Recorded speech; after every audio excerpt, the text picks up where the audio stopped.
you'll hear a conversation between Alan and Gianna, the office counsellor of a company. First, you have some time to read questions 1 to 6.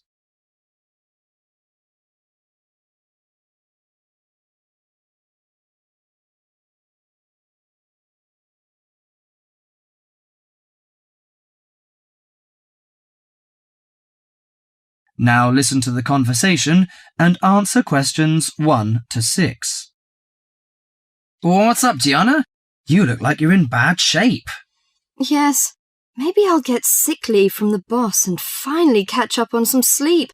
I've barely eaten and slept in days. Those are warning signs of occupational stress. How are things at work? Terrible. After all the layoffs lately, the workload is totally overwhelming for everyone that's left. So I spend every waking moment in the office.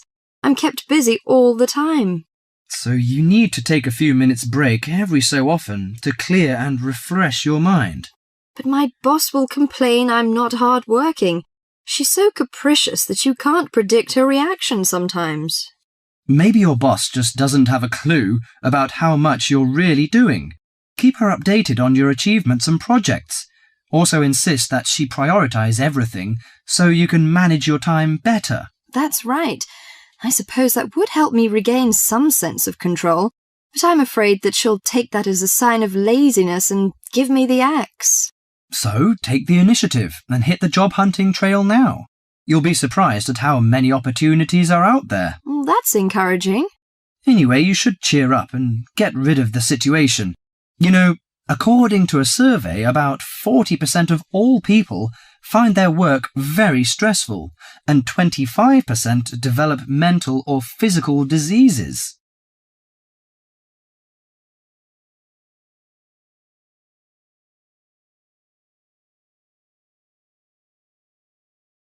Before you hear the rest of the conversation, you have some time to look at questions 7 to 10.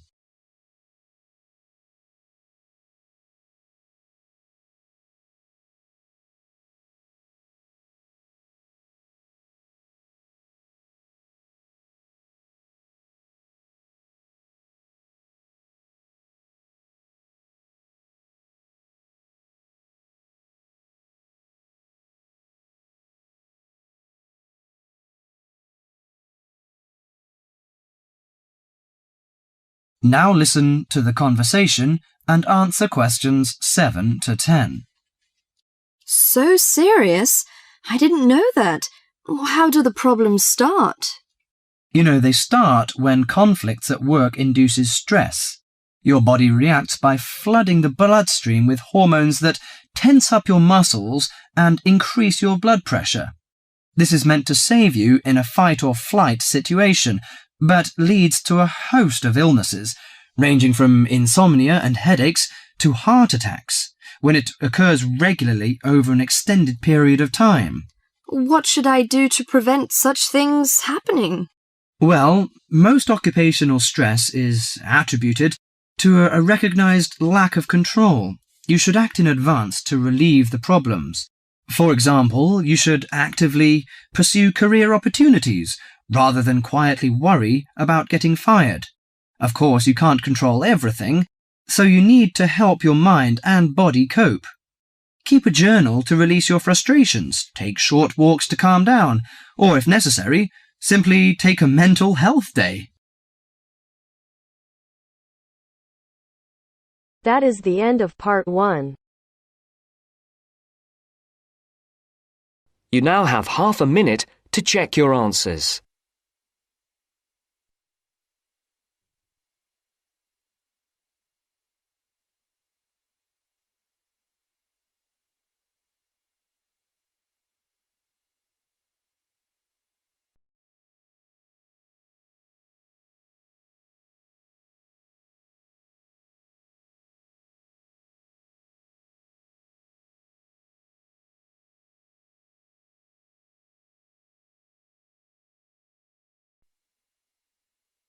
Now turns to part 2.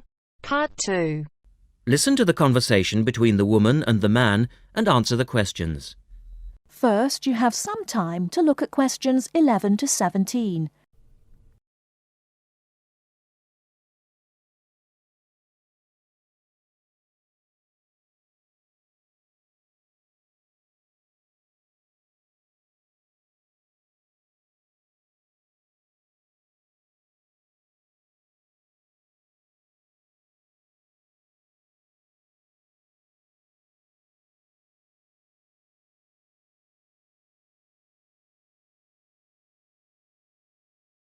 Now, listen carefully and answer questions 11 to 17.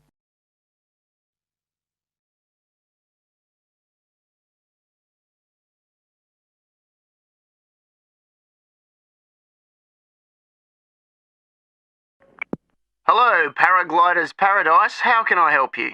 Oh, hi. I'm interested in doing a course in paragliding. Which course are you interested in? Well, I'm not sure. What's available? Well, we've got the introductory course which lasts for 2 days. Okay. Or there's the 4-day beginner's course, which is what most people do first. I'd tend to recommend that one. And there's also the elementary pilot course, which takes 5 to 6 days depending on conditions. We might try the beginner's course. What sort of prices are we looking at? The introductory is $190. The beginner's course, which is probably what you'd be looking at, is $320. No, sorry, $330. It's just gone up. And the pilot course is $430. Right. And you also have to become a member of our club so that you're insured. That'll cost you $12 a day. Everyone has to take out insurance, you see. Does that cover me if I break a leg? No, I'm afraid not.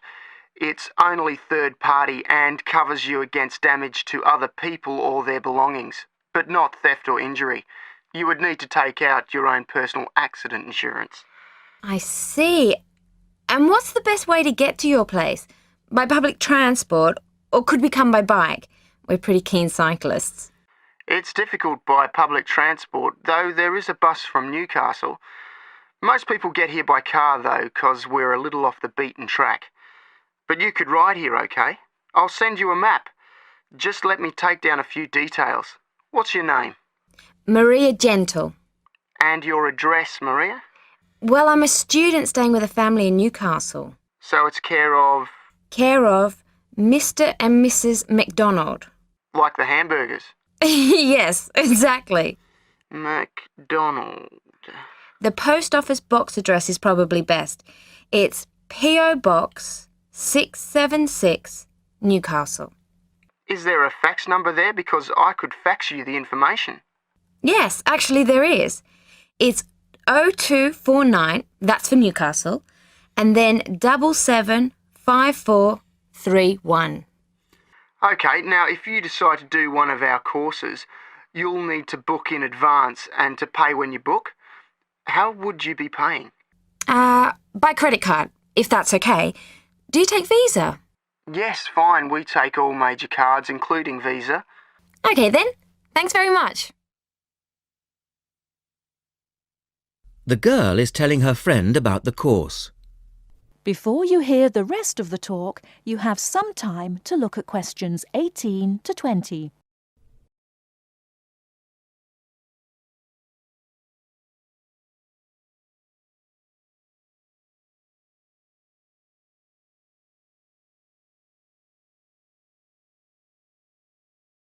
Now listen and answer questions 18 to 20. Hi, Pauline. Hi, Maria. What's that you're reading? Just some information from a paragliding school. It looks really good fun. Do you fancy a go at paragliding? Sure. Do you have to buy lots of equipment and stuff? Not really. The school provides the equipment, but we'd have to take a few things along. Such as? Well, it says here, clothes, wear stout boots, so no sneakers or sandals, I suppose, and clothes suitable for an active day in the hills. Preferably a long-sleeve t-shirt. That's probably in case you land in the stinging nettles. It also says we should bring a packed lunch. We do not recommend soft drinks or flasks of coffee. Water is really the best thing to drink. We need to bring suntan lotion and something to protect your head from the sun. Okay, that sounds reasonable. And where would we stay? Well, look, they seem to operate a campsite too, because it says here that it's only $10 a day to pitch a tent. That'd be fine, wouldn't it? And that way we'd save quite a bit, because even a cheap hotel would cost money. Or perhaps we could stay in a bed and breakfast nearby. It gives a couple of names here we could ring. I think I might prefer that. Hotels and youth hostels would all be miles away from the farm, and I don't fancy a caravan. No, I agree. But let's take a 10 and pray for good weather. Okay, let's do it. What about next weekend? No, I can't. I'm going on a geography field trip. And then it's the weekend before the exams, and I really do need to study. Okay then, let's make it the one after the exams. Fine, we'll need a break by then. Can you ring and let me know if you can find out some... That is the end of part 2. You now have half a minute to check your answers.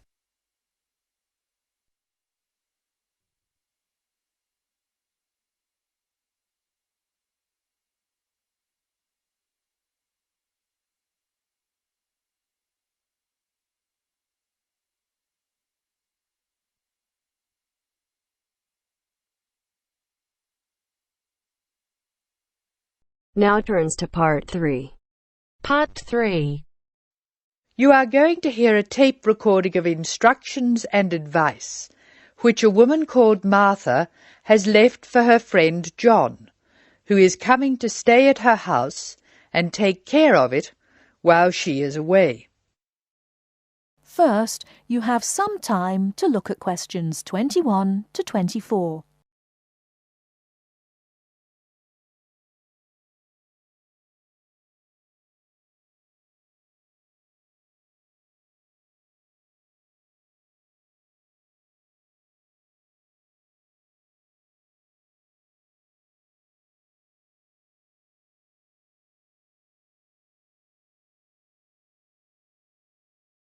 Now, listen carefully and answer questions 21 to 24.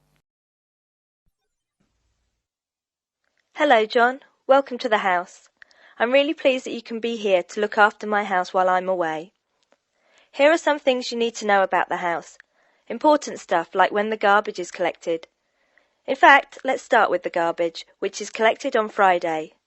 Just write garbage on the calendar on the days they take it away. Put it out on Friday every week. That'll be Friday 22nd, Friday 29th and Friday 5th. It's a really good service. The trucks are quiet and the service is efficient. The bin will be put back outside the house empty. It's a good idea to put it away quickly. This street can be quite windy. I once watched my next-door neighbour chase her bin the whole length of the street. Every time she nearly caught up with it, it got away again. The waste paper will be collected this Tuesday. That's Tuesday 19th. There's a plastic box full of paper in the front room. Please put it out on Tuesday. The truck will come during the day. If you don't mind collecting old newspapers and other paper and putting them in the box, I'll put it out when I come home. The paper people only come monthly. I have some things to give to charity in a box in the front room. Would you put it out on Monday the 25th, please?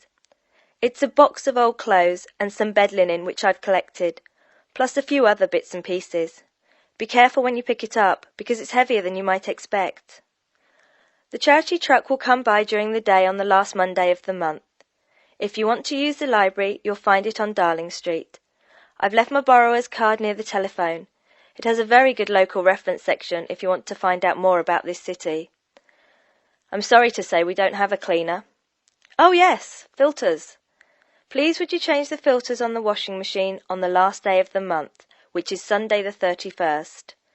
We find that the machine works much better if we change the filters regularly. The gas company reads the meter outside the house, so don't worry about that. I think that's all the information about our calendar of events.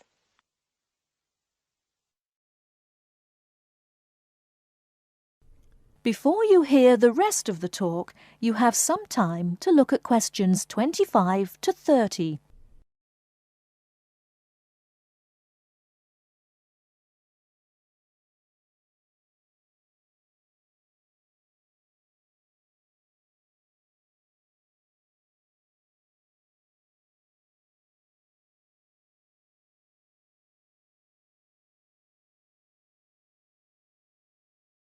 Now listen and answer questions 25 to 30. Well, John, I'm trying to think what else I should be telling you. As you know, I'm going to a conference in London. I hope to have a little time to look around. It's a great city. I do hope I manage to get to at least some of the theatres and museums. I'm looking forward to all the things I have to do at the conference too. I'm giving a paper on Tuesday the 26th, and there are a couple of really exciting events planned later in the conference programme. I hope to meet up with an old teacher of mine at the conference. She taught English literature at my old high school, and we've kept in touch through letters over the years. She teaches now at the University of Durham, and I'm really looking forward to seeing her again. By the way, I expect you're hungry after your trip. I've left a meal in the refrigerator for you. I hope you like cheese and onion pie. Would you do me a favour, please? I haven't had time to cancel an appointment. It was made a long time ago, and I forgot about it until this morning. It's with my dentist for a check-up on Thursday the 28th. Could you please call the dentist on 816-2525 and cancel the appointment for me? Thanks a lot, John. One last thing.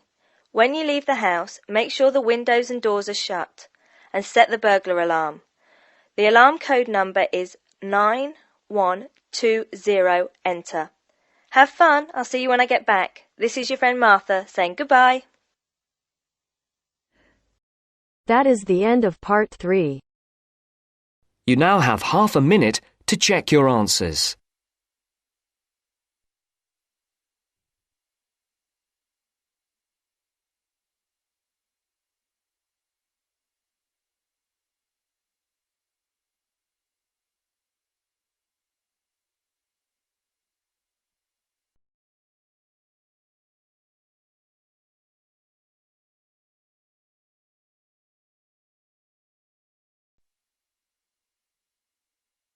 Now turns to part 4. Part 4 section, you will hear an introductory lecture to a course on Southeast Asia. First, you have some time to look at questions 31 to 40.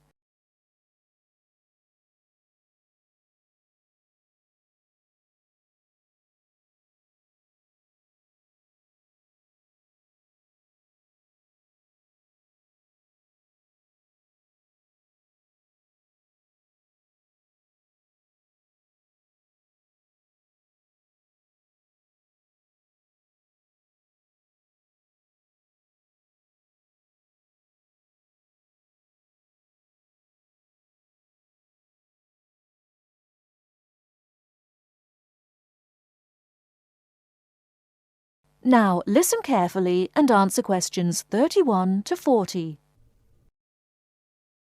My name is Paul Stange. I'm coordinator of this course. It's called Southeast Asian Traditions. I'm also the author of the study guide and the course reader, and you should have those in front of you. As well as these, you'll need 2 textbooks for the course. There's the one by Osborne and there's another by Legg. I'll talk a bit more about the reading materials in a moment. Now, if you haven't got these materials, you can buy the textbooks at the university bookshop, and you can collect the study guide and the course reader from me on your way out of the lecture.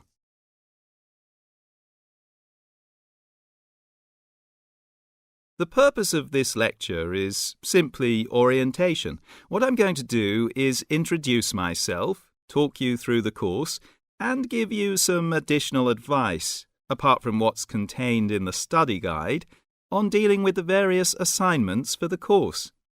First of all, the materials. You'll find the 2 textbooks very clear, and they give a good basic coverage of the history of the region. Most of the reading materials in the reader are fairly easy-going, but I have to warn you that 2 of them are quite difficult. These are the readings by Smale and Bender, and of these 2, the one by Bender is perhaps the more challenging.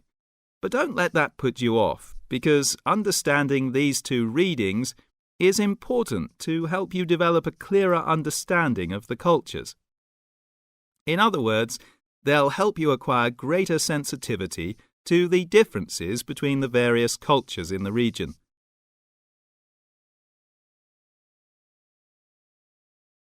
Now, the course itself. The course has multiple aims. It's primarily a history course, but it's not only a history course. It is, in most respects, a cultural history course focusing on Southeast Asia. Nevertheless, the course is, as you'll see from the materials, an introduction to the Southeast Asian Studies component of the Asian Studies programme. In looking at the cultural history of Southeast Asia, there are two major influences to be considered, the Chinese and the Indian. It's important not to forget the extensive influence that these two countries have had in the region. China has been trading throughout the region since at least the 6th century, so many of its cultural and social traditions have influenced the countries in the area, and religious practices from India have helped form today's culture. So we'll be looking for the links and the connections between traditional patterns and today's developments in the region. I think you can now begin to see how these past influences might form a background for the present-day social practices. And in the same way, this course will form a basis or background for second and third-year courses, with their focus on the modern period, and in particular, the economic and political situation of the region. So, that's the outline of the course. I'd like to go on now to look at what you have to do, your assignments and so on. That is the end of part 4.